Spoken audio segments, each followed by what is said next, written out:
Então, vamos lá. Então, vamos começar o nosso 13º seminário da Rede de Pesquisa dos Patrimônios Materiais Afro-Indígena.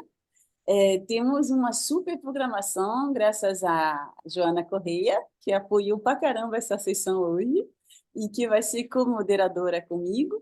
A Joana chamou as amigas para falar, e vai ser, eu acho que, apaixonante, das questões dos caboclinhos, dos caboclos, dentro dos carnavais aqui no Brasil, e dos diablitos no México. Então, temos três pesquisadoras, uma do México e duas do Brasil, sendo de lugares bem distintos, né, que é o Rio Grande do Sul e o Nordeste, o Recife, e Cláudia está falando do México, na Cidade do México, né, no DF. De antemão, eu queria já avisar que a próxima reunião vai ser dia 12 de junho, vai ser uma quarta-feira, porque o pesquisador só podia na quarta, que é um amigo da Carolina Martins e que ele se chama professor José Sena, que é do Pará, e vai ter também um pesquisador do Haiti, que é o Yannemé Kessler. E aí essas duas pessoas vão falar 18 horas na quarta-feira, dia 12 de junho, no mês que vem. Porque às vezes eu falo no final e termino gente, então já para vocês saberem. Então, hoje vamos começar pela Luísa, porque ela está falando da Europa, e caso ela canse muito, pelo menos ela já falou. Então, a gente vai tentar começar pela Luísa, então, que vai falar do Porto Alegre, da tribo de Comanche, lá de Porto Alegre. Ela tem um título super bonito que eu não anotei agora, desculpa. Então, pode falar o título da tua intervenção e depois a gente vai... então, a Luísa é da UFAM, da Universidade Federal de... Pode falar? UFAM, Do Amazonas. da Amazonas. Então, Sim. vamos te escutar e depois a gente passa a palavra. Acho que a gente vai fazer as perguntas mais para o final, mas se tiver que interromper e tal, fiquem bem à vontade para ter uma informação de alguma coisa que vocês não escutaram. Pelo menos a gente tenta ter essa informalidade para ser mais gostoso. Então, a palavra é sua.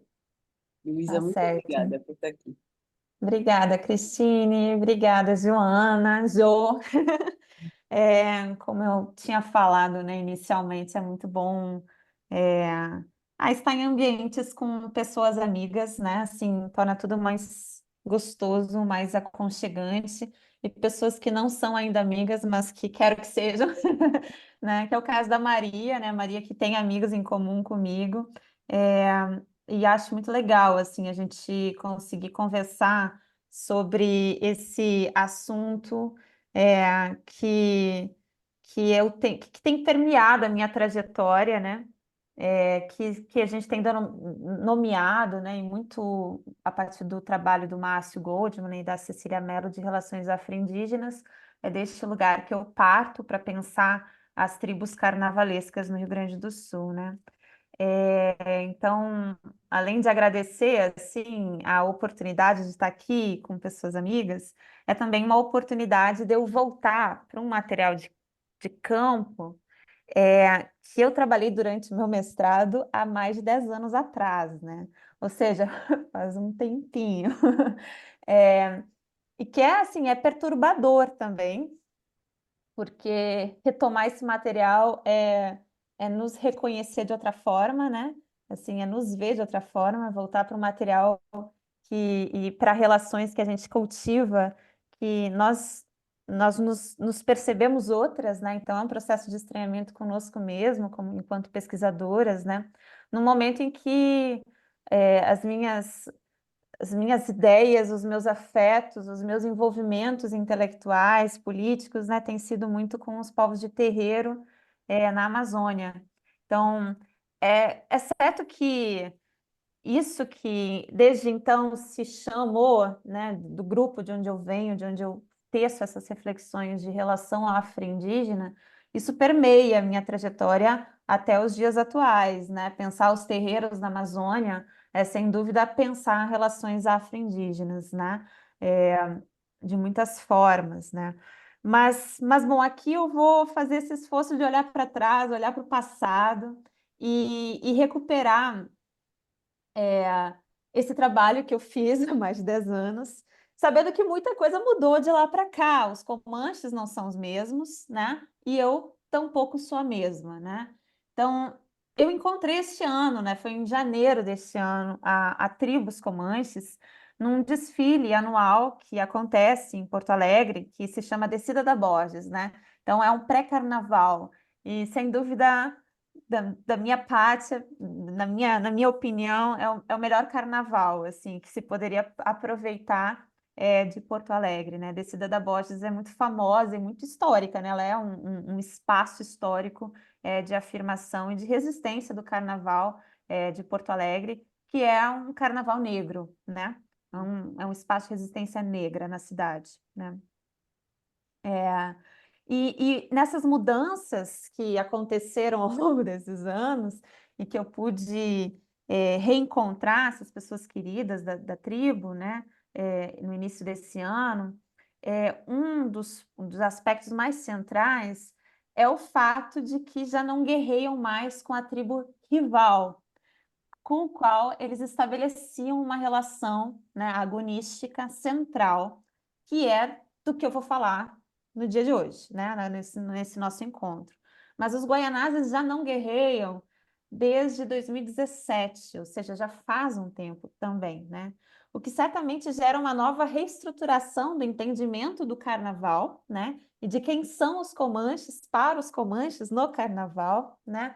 E que eu, contudo, não tenho conhecimento, né? Fica para próximos pesquisadores desenvolverem. Eu sei que tem uma pessoa que trabalha com etnomusicologia, que tem estado, tem trabalhado junto com os Comanches, e eu estou muito curiosa assim, para ver o material dela também, né? Contudo, eu quero chamar a atenção que esse breve encontro que nós tivemos na descida da Borges, né, me apresentou um Comanches muito vivo, com muitos jovens e crianças dançando, tocando, e com os mais velhos, né, que eu pude matar a saudade de alguns, acompanhando, ensinando, o que certamente são sinais de perpetuação e de continuidade, né? Mas mais um exemplo daquilo que eu encontrava no meu material de campo, dessa capacidade regenerativa e criativa da tribo, né? Que eu espero poder honrar aqui nessa minha fala, carregada de memórias e bons encontros, que a vida e a antropologia me proporcionaram, né? E eu dedico essa minha fala, sobretudo à memória do Urbano, que é um dos carnavalescos, que era um daqueles grandes mestres que fazia as alegorias, né? E que faleceu durante a pandemia, né? Então, essa apresentação, eu vou ler, tá, gente? Eu vou ler porque, para eu tentar me manter no tema. Essa apresentação deriva da minha dissertação de mestrado, defendida em 2013, que teve a intenção de descrever como os integrantes da tribo carnavalesca Os Comanches de Porto Alegre se produzem índios. Eles não usam a expressão indígena, né? Então eu vou usar os termos que eles estão se utilizando, eles se afirmam índios. A partir dessa questão e da leitura dos 3 textos acadêmicos sobre o Carnaval de Porto Alegre, eu pude perceber que seria muito possível e interessante pôr em relação 2 pensamentos produzidos sobre um fenômeno parecido. Primeiro, a narrativa acadêmica que remetia constantemente aos conceitos de identidade negra e etnicidade para descrever o carnaval da cidade e que via nas tribos carnavalescas uma representação do índio romantizado. A finalidade desse ideal romântico seria o pertencimento ao Estado-nação e ou uma dificuldade dos negros gaúchos em tratar da questão do índio, desculpa, a questão do negro, em contraste com as manifestações culturais do Sudeste e do Nordeste. Isso é o que diz a bibliografia, tá? Segundo, uma elaboração comancheira sobre o carnaval e sobre as tribos carnavalescas, que não corresponde a essa ideia de pertencimento à nação e que põe em relação os conceitos de negro e de índio de um modo bastante interessante. Eu vou recuperar essas ideias que eu aprendi com os Comanches nesse trabalho. Os intelectuais brasileiros vêm utilizando o conceito de sincretismo para dar conta dos processos de mistura entre matrizes culturais distintas. No Brasil, o conceito de sincretismo, em correspondência ao conceito de mestiçagem, né, tem privilegiado a articulação tomada como harmoniosa para alguns, de três raças e culturas fundamentais para o mito da origem brasileira, o mito de origem brasileiro: o branco, o negro e o índio. Tendo em vista essas considerações, resolvi atentar na etnografia sobre as tribos carnavalescas para as práticas e conceitos nativos que fossem análogos ao conceito de sincretismo. No caso que eu apresento, trata-se da guerra, da feitura da guerra no carnaval. A intenção é refletir sobre o que podemos pensar sobre o sincretismo a partir da guerra comancheira, que também existe em função da articulação desses três termos, afro ou negro, né? Índio e branco. A guerra é o princípio fundante das tribos carnavalescas, é o motivo de suas existências. Trata-se de um ritual que ocorre nos dias de carnaval, junto ao desfile das escolas de samba, e que demanda engajamentos dos guerreiros durante o ano inteiro para sua criação, elaboração das estratégias, preparo das armas de combate. Como toda guerra, implica o estabelecimento de relações de aliança e de rivalidade. O inimigo principal, do ponto de vista em um dado enquadramento e escala, é a tribo os Goianazes. E os aliados para essa guerra são normalmente algumas escolas de samba, com doações de sobra de fantasias ou instrumentos. Desde que existem, e eles existem desde 1959, a rivalidade, o caráter agonístico, é sua principal característica. As armas utilizadas para fazer a guerra são a música, as alegorias, as fantasias e a dança. Soma-se ainda a macumba, onde os guerreiros encenam o tema do hino tocado. O hino seria o equivalente ao samba-enredo, né? A música tocada. A macumba, então, seria uma espécie de teatro que acontece na avenida. Tudo é feito indigenamente, diz o cacique seu Valdir, né, Comancheiro. Mas esse fazer indigenamente só existe em contraste com outro tipo de fazer, que é marcadamente afro, cujos principais personagens são as escolas de samba, mas também a religião de matriz africana, né, o batuque, do Rio Grande do Sul.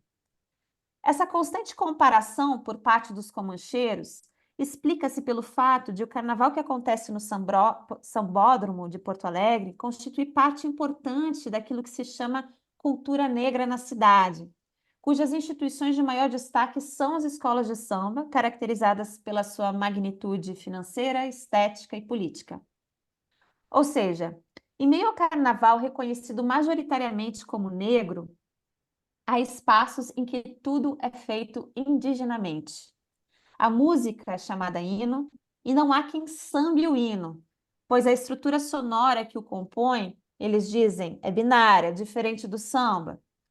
Dizem que o samba é mais afro que o hino. Que o samba é mais afro que o hino. Mas sabe-se que o hino da tribo carnavalesca não é a mesma música, entre aspas, dos indígenas que aparecem na televisão e que estão nos livros. Nem a mesma dos indígenas passados, de alguns dos carnavalescos que têm descendência indígena, né? Não se trata, portanto, desculpa, gente, não se trata, portanto, de imitação técnica de algo supostamente anterior. Seu Valdir explica: a gente faz um som mais complexo, a gente sai do tum-tum, tum-tum e elabora algo em cima disso, que vem dos afros. Mas não sai muito, não, porque senão deixa de ser índio. Há um controle tácito das possíveis misturas entre aquilo que vem dos índios, que se vê na televisão e nos livros, e aquilo que vem dos afros, na religião, no samba e em outros ritmos. Contudo, o que os meus interlocutores chamam afro opera em dois planos: na relação com as escolas de samba e no processo criativo de tornar-se indígena. Esse último implica relações estabelecidas com a religião de matriz africana, o batuque, em que três elementos recebem destaque: o toque jeje, o uso do instrumento agé e a composição da dança. O toque indígena, me dizem, é binário, acompanhado pela marcação feita com o instrumento AG. AG vocês sabem o que é, né? A B, só que o AG é menorzinho, uma cabaça menorzinha, envolvida com contas, né? Cada ensaiador, cada ensaiador cria um toque novo, e a partir dessa marcação binária. O Camisa, que é o ensaiador dos Comanches, que cria e que comanda a bateria dos Comanches, criou uma batida tipo Gege, uma elaboração realizada em cima do toque da ancestralidade africana para um som mais de índio. Conhecimento obtido graças ao fato de Camisa ser da religião, ser batuqueiro. Na ausência desse conhecimento, corre-se o risco de se tornar menos índio. Camisa critica, então, os guaianazes, que na época guerreavam com os comanches, né, por fazerem um toque morno, pois não conheciam as rezas da religião. Segundo diz, cada um retira sua batida de cada reza da religião. Só que tu tens que saber as palavras. Ou seja, é necessário compreender que o toque deve ser encaixado com as palavras verbalizadas, articulando a batida forte às sílabas tônicas das palavras pronunciadas. Por não levarem isso em consideração, os guaianazes seriam, portanto, menos índios, porque fazem um toque mais morno em comparação aos comancheiros. E aí a gente consegue visualizar, né, o caráter agonístico dessa relação. O toque das tribos é caracterizado pelo uso de um instrumento em particular, o AG, esse instrumento que é central para os rituais religiosos do batuque, né? E que também é central para a tribo. Sem AG não se faz tribo, afirma a Camisa. Para nós, o AG é de uma origem indígena. Sem os AGs não funciona. É uma parte importante pelo barulho, é por causa da marcação que ele faz, que é uma parte essencial da tribo. Porque, afinal, o AG, ele é o chocalho indígena, palavras dele, né? Fiquei surpresa com essa afirmação que foi repetida em campo, visto que a história do instrumento fora referenciada enquanto de origem afro pelos próprios comancheiros, né? Oriundo do batuque, né? Mas logo Camisa salientou, é que o AG, esse instrumento, ele é usado na religião também para saudar nossa ancestralidade, mas na tribo, aqui, ele é de índio. É, portanto, na relação entre o toque jeje, que vem dos afros, e a marcação binária, que vem dos índios, no uso de um instrumento usado para saudar a ancestralidade africana, e que também é indígena devido ao seu barulho, né, à sua marcação, e que remetem ao maracá, que os índios em carnavalescos constituem a sua sonoridade. Na dança não é diferente. Rosane, a bailarina, afirma que para a composição da dança indígena, ela mistura dança candomblé com os passos indígenas. Sua apresentação não segue coreografias e é sempre pautada pela improvisação, como se entrasse no corpo uma deusa, palavras dela. O que explica sua dança ser tão bonita e tão elogiada é o fato de ser filha de Ossan, senhor das matas, e também de receber caboclo na parte com a Jurema da Umbanda, né? Por isso, todos afirmam que ela tem uma energia de índia, palavras dela também, tanto que a faz parecer fisicamente com uma índia, apesar de ser mistura de negro com branco. É também essa energia que a faz pensar que há uma sequência entre receber caboclo e se sentir índia na avenida. Faz parte de um mesmo movimento. Mas podemos perceber, como podemos perceber, o batuque é componente crucial para a elaboração indígena, não apenas em seu sentido estético.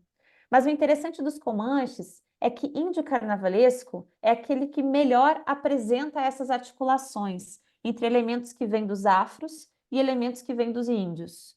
A partir da relação estabelecida com o batuque, os comancheiros produzem a guerra e, portanto, produzem-se índios. Questão que corrobora com a enigmática afirmação de Dona Georgina, já falecida, esposa do cacique, de que índio, índio mesmo, é negro. O processo criativo, de tornar-se índio, engendrado na relação com o batuque, tinha efeitos na rivalidade entre as tribos. visto que a discussão passava sempre por quem é mais ou menos índio. Quanto mais bem feita essa relação, mais índio se é.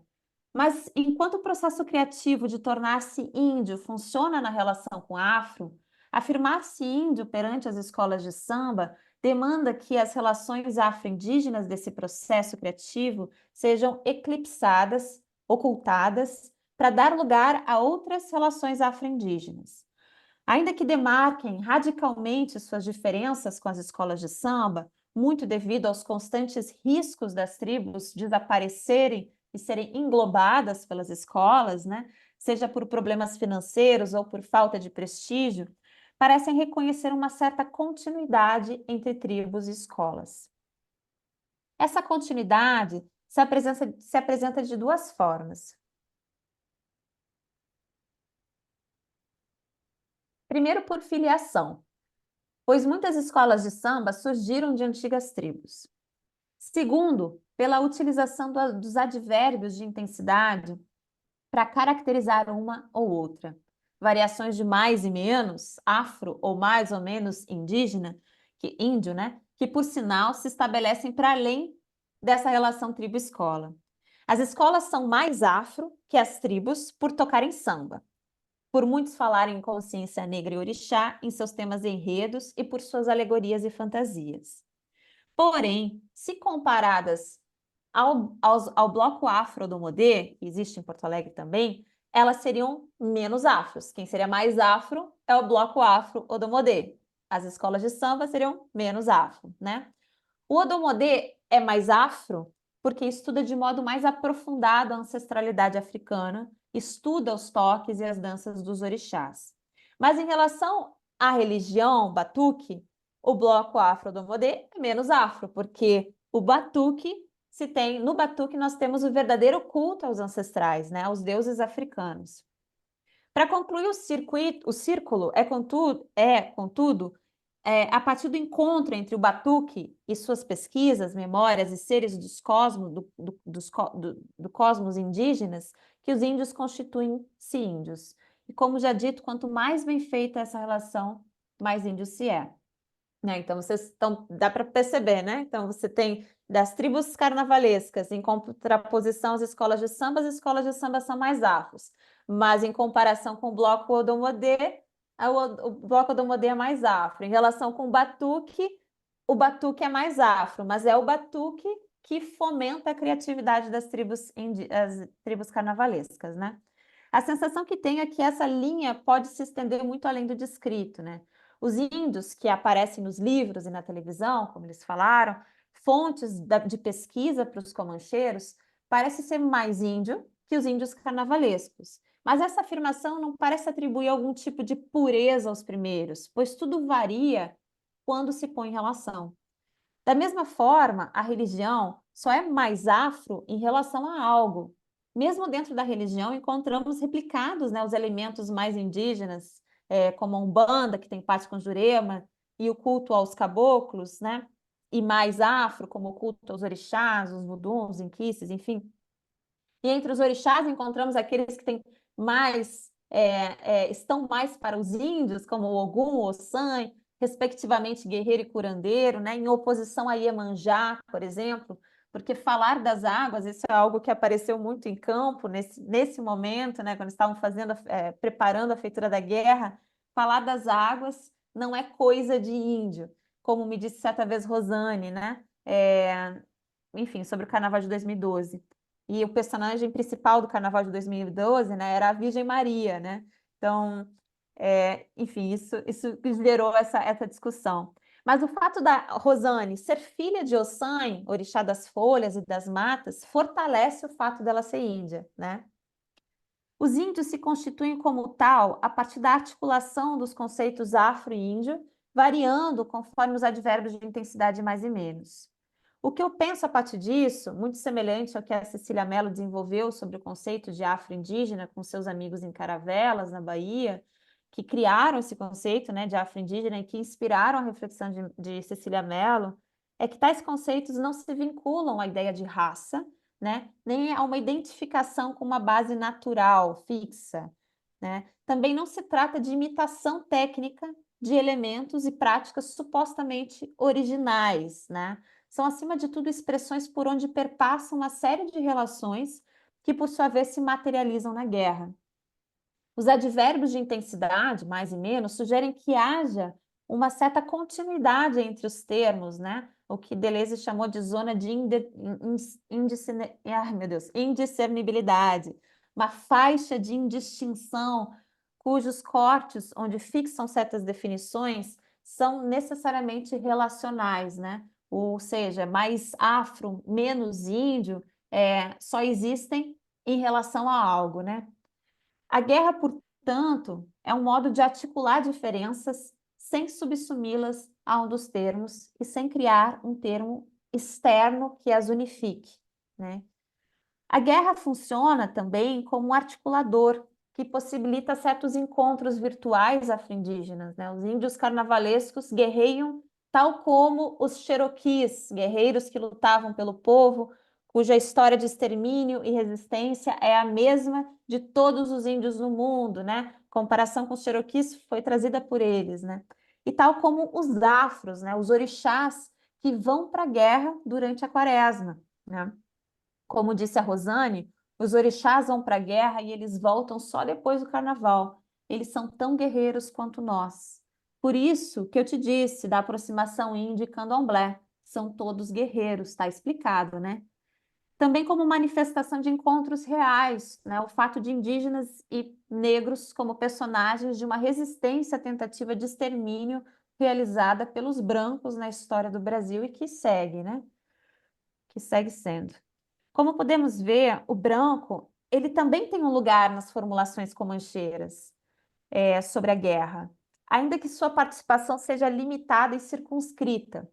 Revendo os meus dados de campo, eu noto que o branco aparece raramente na produção da guerra, e quando ele aparece, é aquele que retira a potência ritual.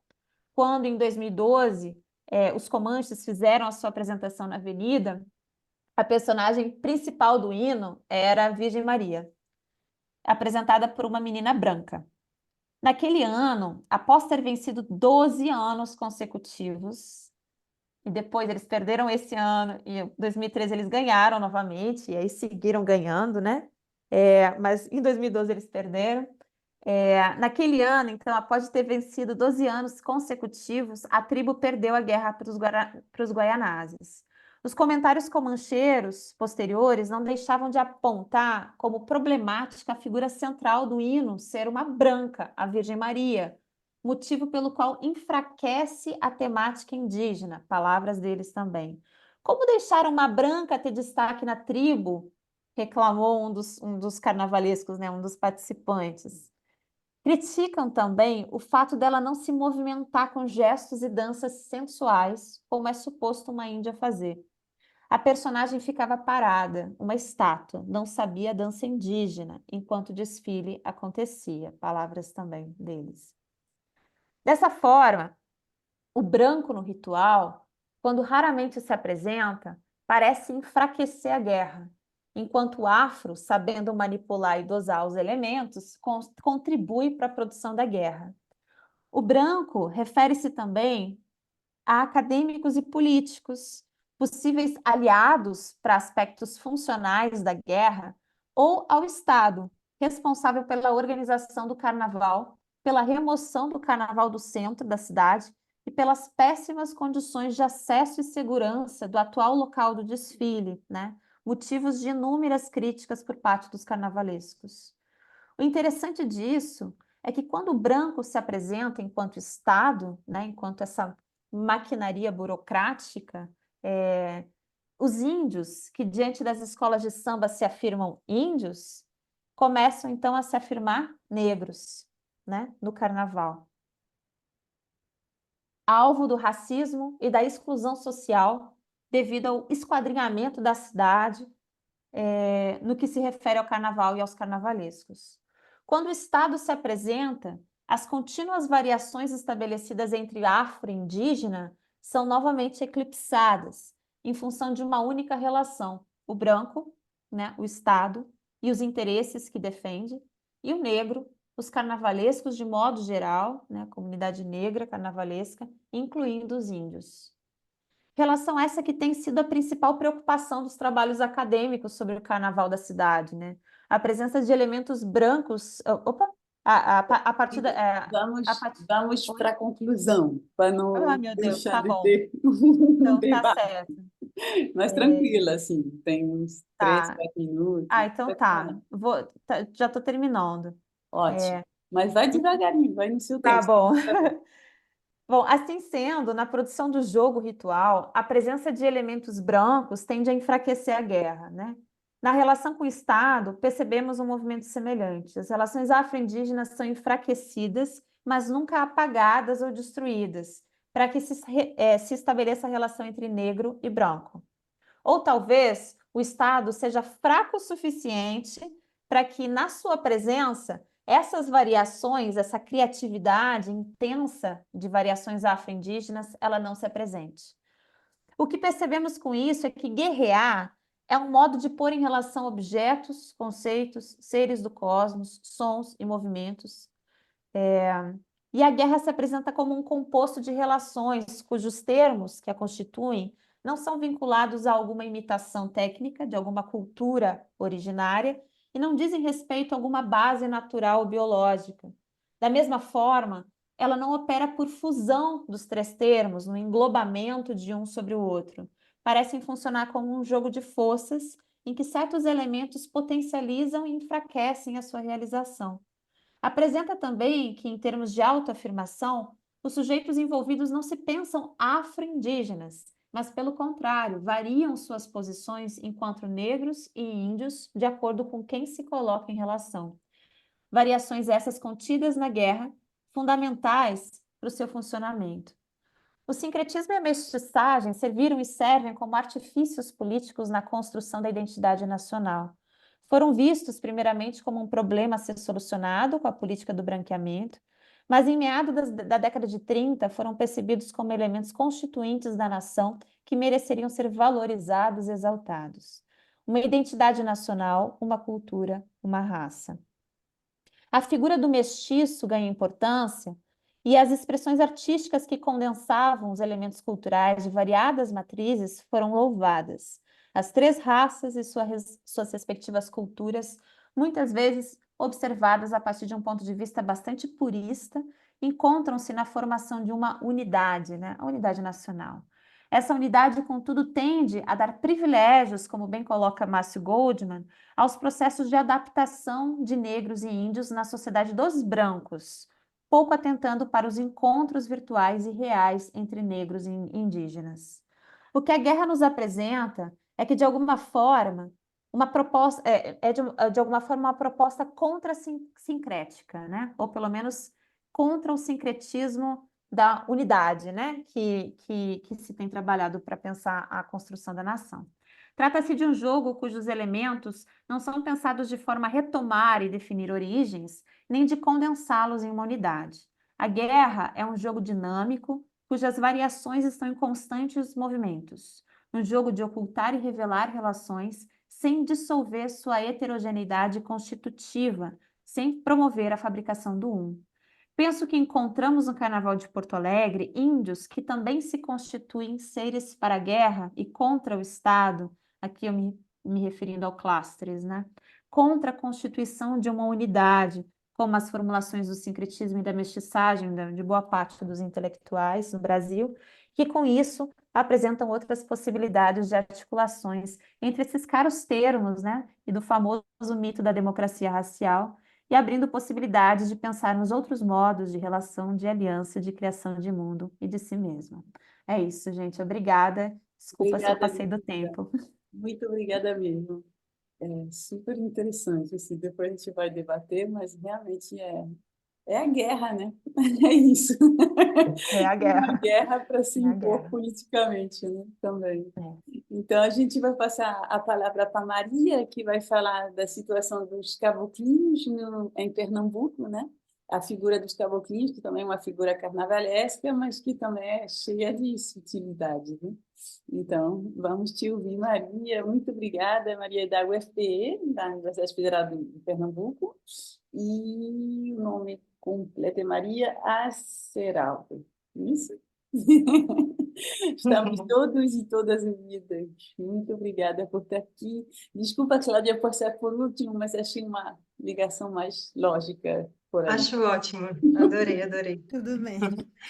Bom, boa tarde a todos. Obrigada, Cristine e Joana, pelo convite. Um prazer te conhecer quase pessoalmente, né, Luísa? Agora, pelo menos diretamente. Engraçado escutar você falando, porque tem partes, né, da tua dissertação com as quais eu dialoguei, então eu tinha quase como decorado, assim, muito legal, muito bacana. E bom ver a todos, né? Juliana, Joyce, pessoas que eu conheço de mais ou menos tempo ou proximidade. Bom, eu estou aqui em Recife, né? Eu vivo aqui há 22 anos, tenho uma tendência a manter relações longas com o campo, porque eu vivo no campo praticamente, né? Eu vim morar aqui depois que eu concluí meu mestrado sobre o cavalo marinho. É uma tradição popular daqui, da zona da Mata Norte, fica a 1 hora de distância, né? A gente já tem acesso aos cavalos marinhos. E, e vim para cá depois do campo e continuei, assim, mais uns 10 anos envolvida com cavalo marinho. E estou mais ou menos uns 13 envolvida com caboclinho. A tese propriamente dita foi produzida entre 2015 e 2019, mas como tudo na minha vida, a pesquisa sempre começa antes e termina muito tempo depois. Então agora eu estou tentando começar uma nova pesquisa, mas é difícil porque eu ainda me sinto muito capturada pelo campo.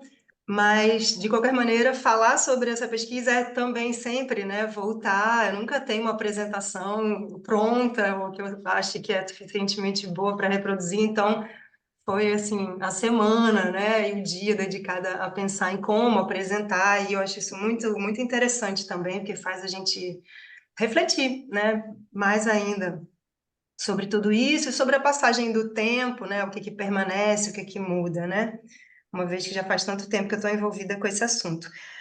Então, o que eu fiz, né, na minha pesquisa foi uma espécie de antropologia da dança, né, porque eu sou bailarina também, sou professora do curso de dança aqui na UFPE e colaboradora na antropologia, então eu sou esse bicho meio da fronteira, assim, nem tão boa bailarina, nem tão boa antropóloga, mas estou aí, né, Conheço o sustentando, problema a fazendo fundo. malabares com essas bolinhas. É muito difícil essa E situação em cima do muro, né? A gente sofre, mas a gente tenta. eu nem acho que eu estou em cima do muro, tô bem com o pé na terra, né? Mas É é isso, um não pé em tem cada cada, mas terra. né, a gente fica esguardada.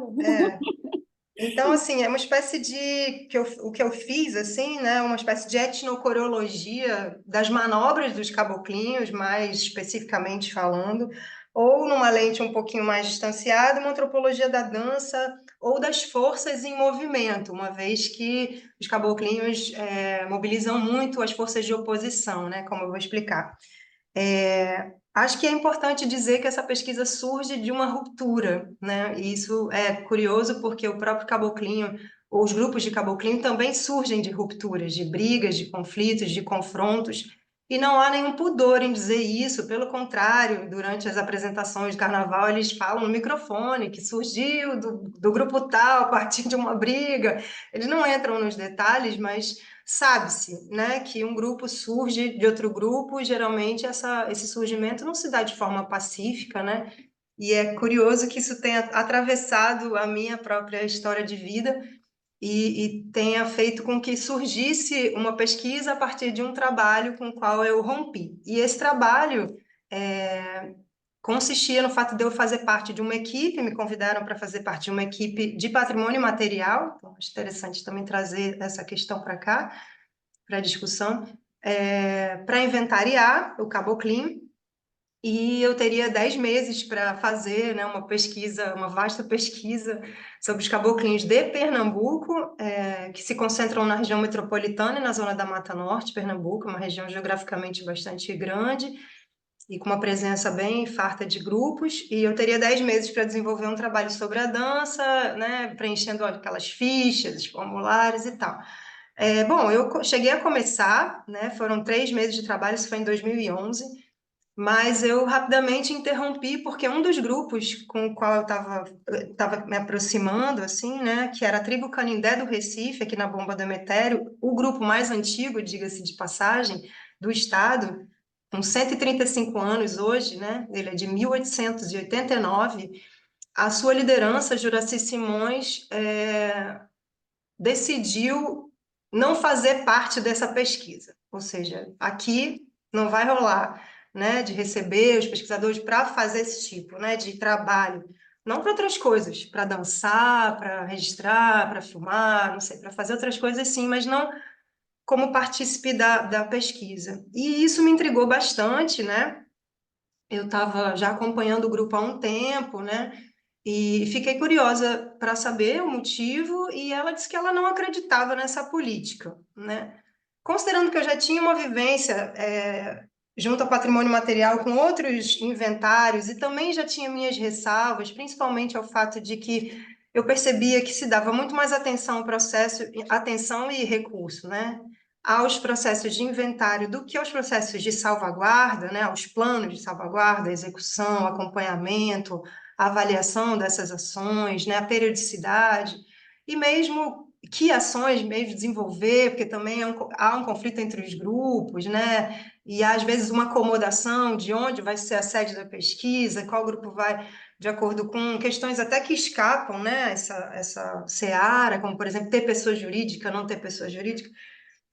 Acabou que houve uma espécie de casamento entre nós, assim, eu me distanciei também, eu peguei carona, assim, nesse rabo de foguete da tribo Canindé e rompi com essa pesquisa, assim, me desliguei da pesquisa, não rompi, são meus amigos, é até um material que eu uso, né, na tese, também fiz referência, mas para tentar entender, afinal de contas, se não é assim, porque ela não acreditava, né, nessa política, se não depende desse tipo de política pública estadual a salvaguarda ou a perpetuação dessas tradições, afinal do que depende, né? Como é que faz para estar há 135 anos aí, né, vivos e em movimento, né? Bom, acho que também, porque as coisas não são lineares, não são tão lógicas e coerentes, vale dizer, né, que esse grupo havia conseguido há alguns anos o reconhecimento de patrimônio vivo, que é uma bolsa, é uma legislação estadual que existe em vários lugares. Pernambuco é um dos lugares mais antigos, Ceará, Alagoas, eu já tinha feito uma pesquisa sobre isso, e a tribo Canindé recebeu esse recurso, o que fez também com que Juraci, né, a liderança da época, pudesse abrir mão também, né, de estar em determinados locais que faziam mal a ela por outros motivos, entre eles a descrença, né, e a crítica às condições justamente oferecidas pelo Estado, né, pelo poder municipal e estadual, para participação no carnaval, né, atrasos no pagamento, contratos mal feitos, né, má remuneração, critérios também de avaliação do concurso, de agremiações, com os quais ela não concordava, e com isso vinha todo um discurso e uma narrativa sobre episódios heróicos que ela se referia ao passado de Canindé. Aí a gente já começa a entender Canindé não só como grupo, mas o caboclo, né? Mais para frente vai ficar mais claro isso. E episódios em que ela se referia com muito orgulho de briga, de conflito, de momentos, inclusive, de partir para as vias de fato, como, por exemplo, integrantes do grupo que foram brigar, né, brigar mesmo com jurados no carnaval, fora a disputa do Canindé com outros caboclinhos, mais especificamente com um, porque há sempre um, né, com quem você tem uma rixa, uma disputa maior, e que muitas vezes também levou às vias de fato, né?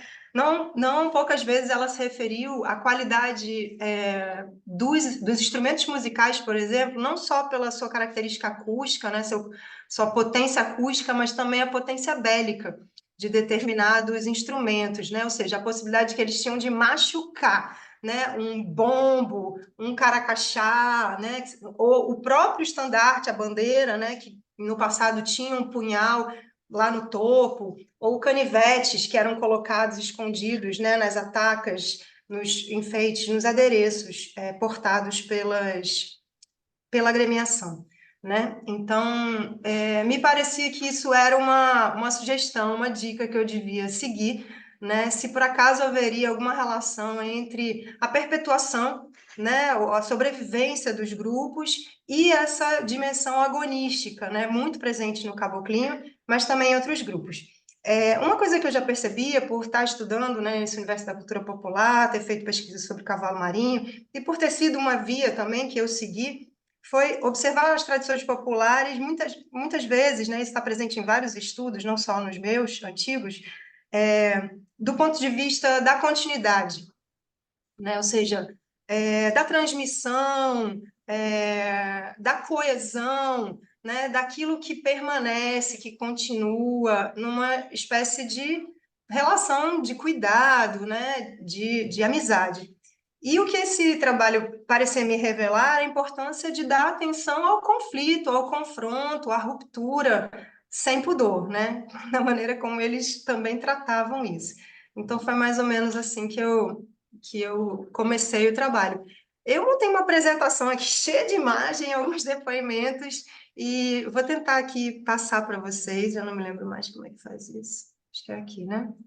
Não Você sei se eu tem vou que perder o ponto. abrir primeiro a tua apresentação e depois se coloca compartilhar a imagem, compartilhar a tela. Deixa eu ver se vai. Não Eu vai? vou perder o contato com Não. vocês? Não. Não, Algumas eu esse vejo. do Zoom é bom que você vê a gente. Gostei. Chegou aqui, Vocês tá estão ótimo. vendo? Estamos Chegou, vendo. né? Aí pode botar em diaporama, Queria se tentar botar quiser. grande. Ah, achei aqui. Deixa eu ver. Pronto, então é isso, né? O que estava me interessando era essa dimensão agonística, né? Por que eu estou chamando de dimensão agonística? Eu nem marquei o tempo, qualquer coisa você me diz, Cristina, eu paro na hora que você mandar. Tá bom. O que que eu estou chamando de dimensão agonística, né? Eu já dei alguns exemplos aqui, né? As vias de fato, né? O mote, né? Essa coisa, a paixão pela disputa, né? Uma disputa que é estética, antes de mais nada, de ser o mais bonito, de ser o melhor, de ganhar o carnaval, mas que se apresenta de várias formas, né? Na dança, na própria organização em fileiras, né? Que faz uma espécie de referência as fileiras da guerra, né, do exército, né, os instrumentos, né, que no caso eles portam arco e flecha, né, ou eles chamam de preaco, então só flecha, que na verdade não dispara, né, é um instrumento percussivo, ajuda a compor a música, a musicalidade da tradição, da brincadeira do caboclinho. Os movimentos em si, que são movimentos de ataque, de defesa, de avanço, de recuo, né, de ir para um lado e para o outro, e para cima e para baixo. Então, o tempo inteiro o corpo é convidado a mobilizar essas forças de oposição, né, de estar indo nos extremos dela. E também nos termos que são usados, né? O próprio nome da dança, né? Do deslocamento coletivo do grupo, dos grupos de caboclinho, é manobra, que é um termo que a gente também vê né, nos estudos e nas reflexões sobre guerra, né? Então essa seria a dimensão agonística na dança, que eu, no primeiro momento, a partir do caboclinho, comecei a ver que tinha essa presença também em muitas outras danças, né? Então, nos reisados cearenses, né? Nos maracatus pernambucanos, no lambe sujo, lá do Sergipe, no guerreiro alagoano, no congado mineiro. Todas essas fotos são de internet, então por isso que a qualidade delas está baixinha. Eu também não sei de quem são, não posso dizer. Mas daqui a pouquinho eu posso dizer. E no caboclinho. E a gente poderia também falar aqui das tribos carnavalescas, né, que a Luísa acabou de falar. A gente poderia falar do próprio boi do Maranhão, né, referências ao termo trincheira, né. Então, assim, tanto no vocabulário, como na movimentação, como no espírito do que move essas brincadeiras, essa dimensão agonística está muito presente, né. Isso, claro que imediatamente me fez pensar na nossa própria história, né? Na história da criação dessa nossa nação, né? Nesse nosso Estado-nação, de quais foram as ferramentas usadas para isso. E claro que a gente sabe, né, que a dança foi um instrumento, né, muito importante para a colonização. Começou a chover aqui, não sei se vai dar para a internet, já deu uma piscada na luz, espero que não. Então, assim, eu fui encontrar, né, lá no dicionário mesmo do Câmara Cascudo um trechinho do Fernão Cardim, né, do Tratados da Terra e da Gente do Brasil, que foi escrito em 1583, na verdade começou a ser escrito em 1583 até 1601, é o registro que eu tenho aqui, e ali ele fala, né, de um dos primeiros encontros, né, seria pelo menos um dos primeiros registros sobre o encontro, né, dos portugueses com os indígenas, e ali ele diz que foi o padre recebido dos índios com uma dança muito graciosa, de meninos todos empenados, com seus diademas na cabeça e outros atavios das mesmas penas, que os faziam muito lustrosos e faziam suas mudanças e invenções muito graciosas. Fizeram no terreiro da nossa igreja seus caracóis, abrindo e fechando com graça por serem muito ligeiros, e os vestidos não carregavam muito a alguns porque não os tinham. Eu achei esse registro interessante, assim, durante a pesquisa, encontrá-lo, né, como uma forma de refletir sobre o fato de que talvez alguns dos primeiros encontros, né, entre esses dois povos, né, os indígenas e os brancos, possa ter passado pela dança também, né, pela observação da dança, pelo conhecimento da dança, pela admiração, né, pelo visto, muito graciosa, acho que ele usa isso umas 3 vezes só nesse trecho, né, que lhes pareceu a dança desses indígenas. E como que foi uma grande sacada, né, entender que através da dança também eles poderiam cativar e aos poucos irem inserindo elementos, né, produzindo aí essa miscigenação que aos poucos foi gerando uma fragmentação, né, dos traços, né, das crenças, da língua e dos movimentos, né, também dos fundamentos dessas culturas autóctones, né? Isso me pareceu interessante pensar porque a dança tanto é o lugar onde acontece essa disputa, né? Esse confronto entre essas culturas, mas também é o lugar de performar ou de atualizar, né? Esses conflitos todos, né? Então, eu acabei fazendo uma pequena pesquisa, né, iconográfica, muito inocente, assim, muito antropológica, pouco histórica, mas que me pareceu interessante e inspiradora, assim, para pensar como, por exemplo, né, nesse registro do Eekhout, né, que foi esse holandês que veio para cá, no período holandês aqui, a dança parece muito com uma guerra, né? Então, numa representação da dança, a gente vê alguns elementos que nos lembrariam, pelo menos hoje, né, o que poderia ser um confronto, né? Pela própria movimentação, né, de cima para baixo, baixo para cima, né, o uso, né, desses possíveis tacapes, não sei como é que se chamaria, né, o arcos, né? Por outro lado, nesse outro registro do André TV, já do século XVII, né, a guerra parece muito dançada, né? Tem alguma coisa que, não sei, me parece, né, fala de um deslocamento, de tensões, de transferências de peso, né? Então, assim como a dança se aproxima, né, da guerra em alguns aspectos, né, a guerra também talvez possa ter uma dimensão estética, né, que a gente pode considerar. E fora os registros, né, dos Piximarcios já do século XIX, em que se representa uma dança guerreira, né? Então assume-se, né, essa relação mesmo entre a dança e a guerra, não é uma coisa da minha cabeça que eu estou aqui projetando sobre um objeto de estudo que me pareceu interessante, né? Então, assim, a minha orientadora, né, Elsa Lagru, havia produzido um pouco antes de eu começar o doutorado, né, um artigo sobre uns estudos que ela estava desenvolvendo na região do Cariri, em Juazeiro do Norte, mais especificamente, sobre uma determinada produção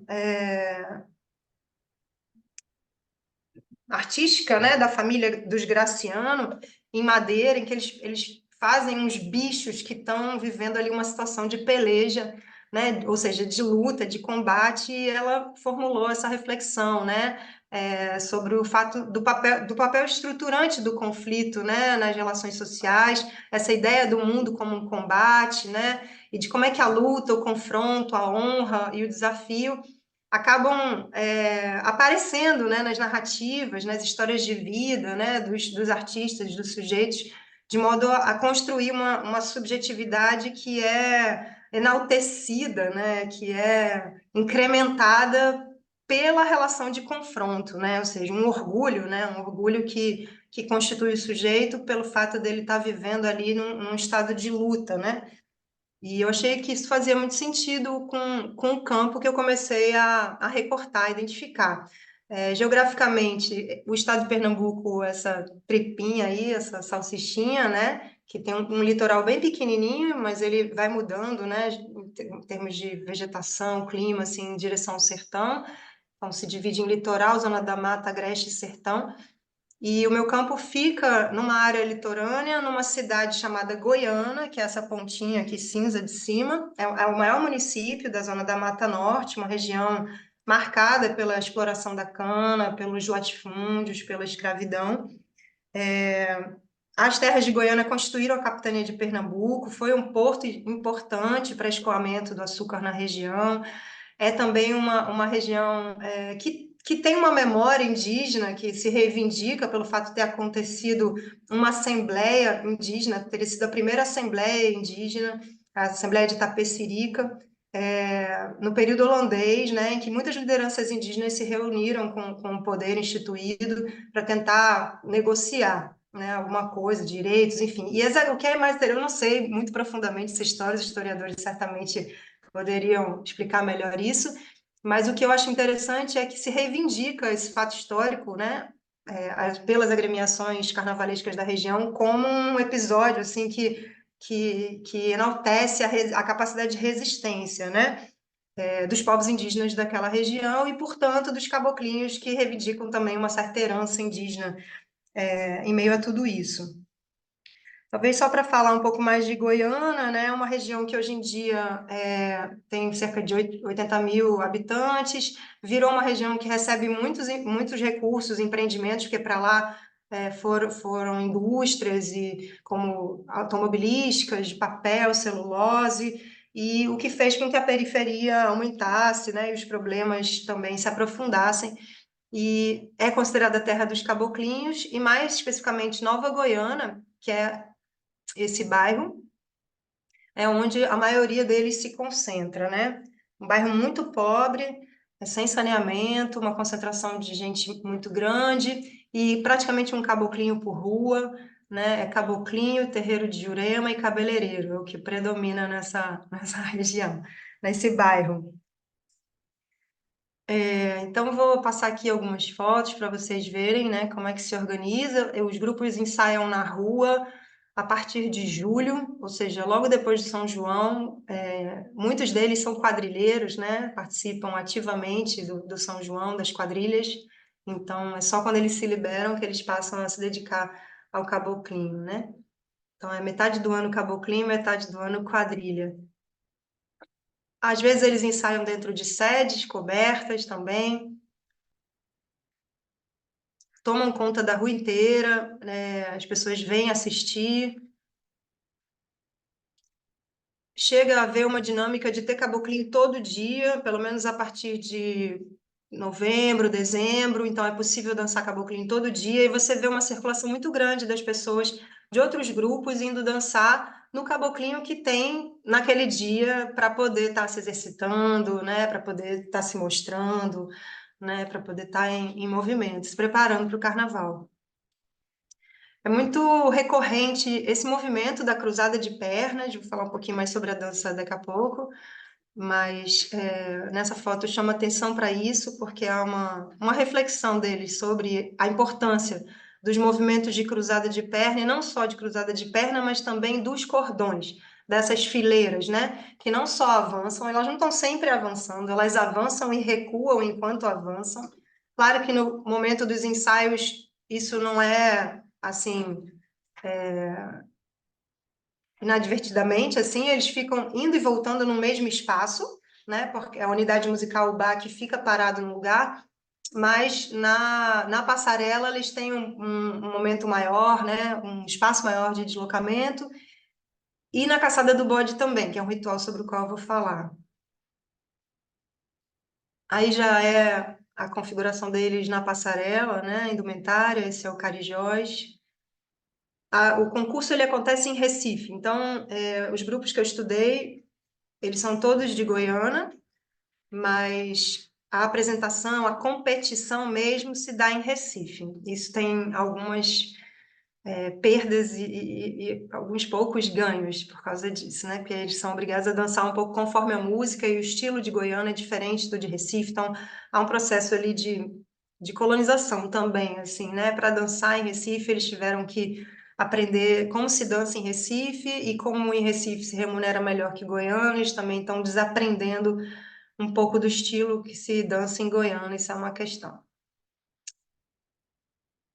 Então, estão eles aí, bem vistosos, bem brilhosos, bem grandiosos, né? É um processo também de transformação que vem ocorrendo, né? Antigamente, os registros que a gente tem é duas peninhas, assim, eles se referem ao tempo das duas peninhas na cabeça, e hoje tem esse capacete, eles chamam de capacete, uma estrutura muito pesada, que inviabiliza, inclusive, alguns movimentos de cabeça, que são tão bonitos no ensaio, porque essa estrutura ela é de ferro fundido, com papelão, com pena, com pluma, com lantejoula, com EVA, então fica muito, muito pesado mesmo, e quando bate o vento, eles ficam um pouco assim rígidos para dançar, né?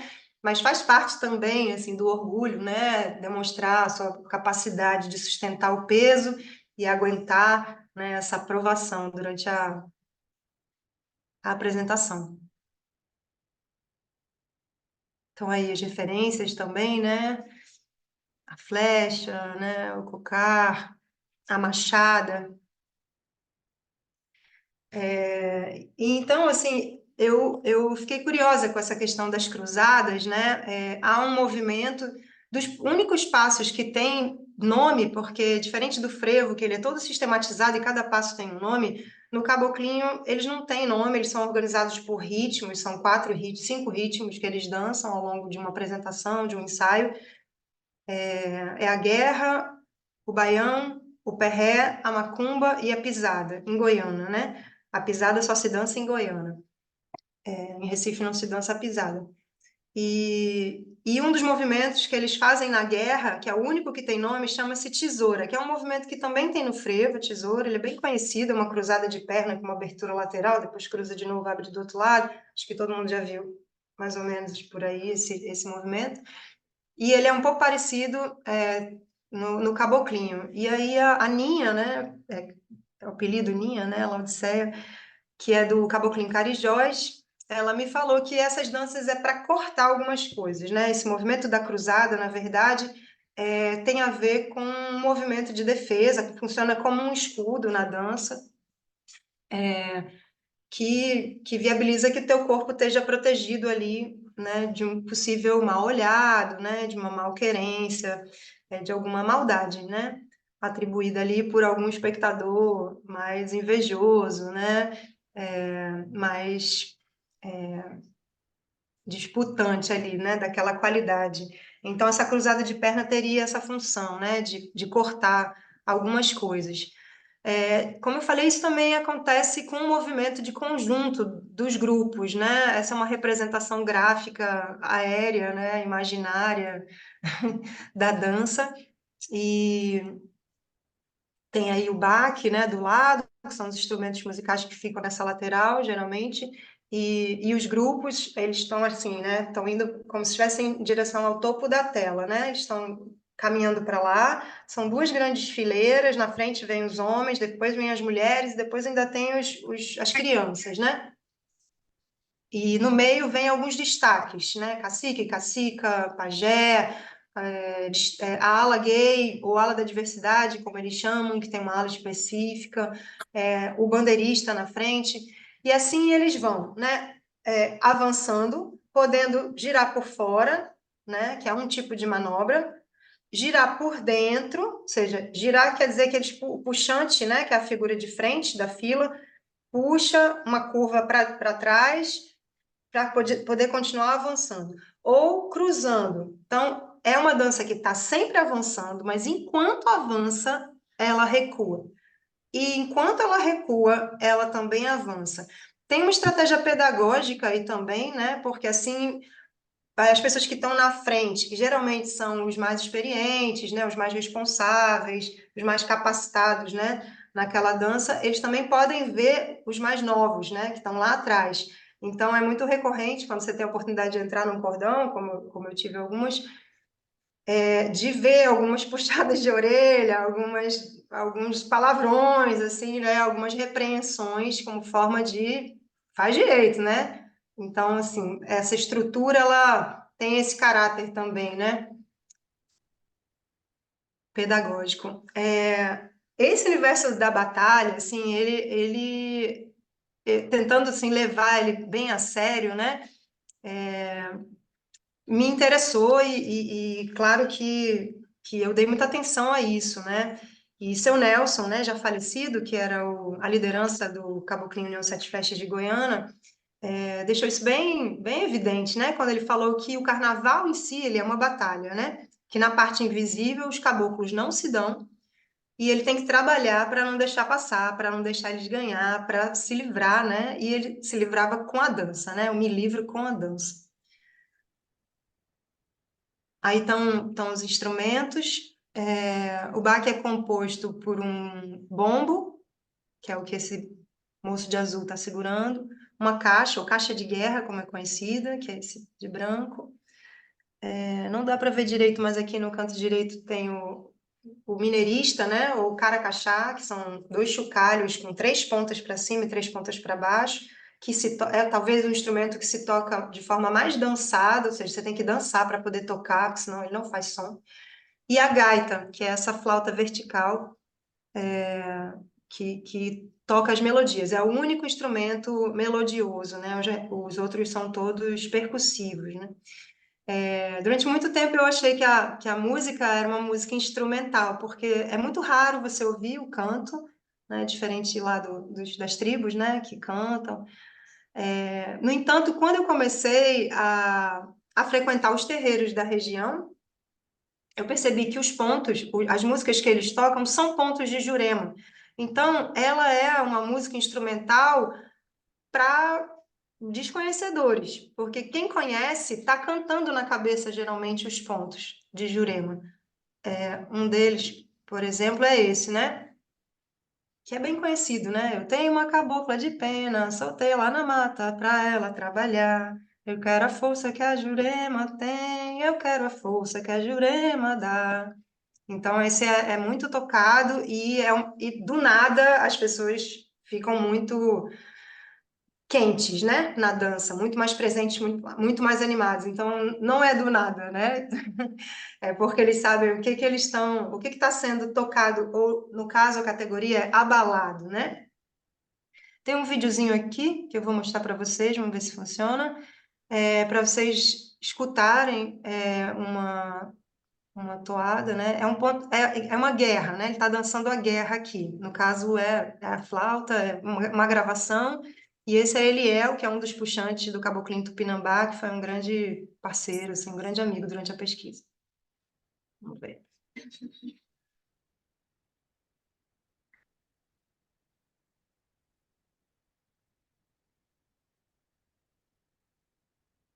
Não tem som? Não? Tem som, Maria? Aqui a gente não está ouvindo. Não tem som, é? Peraí. A gente vê bem o movimento, tá? Mas não tem som. Não? Acho que tem que colocar, quando compartilha, tem que colocar aí uma opção que diz compartilhar som também.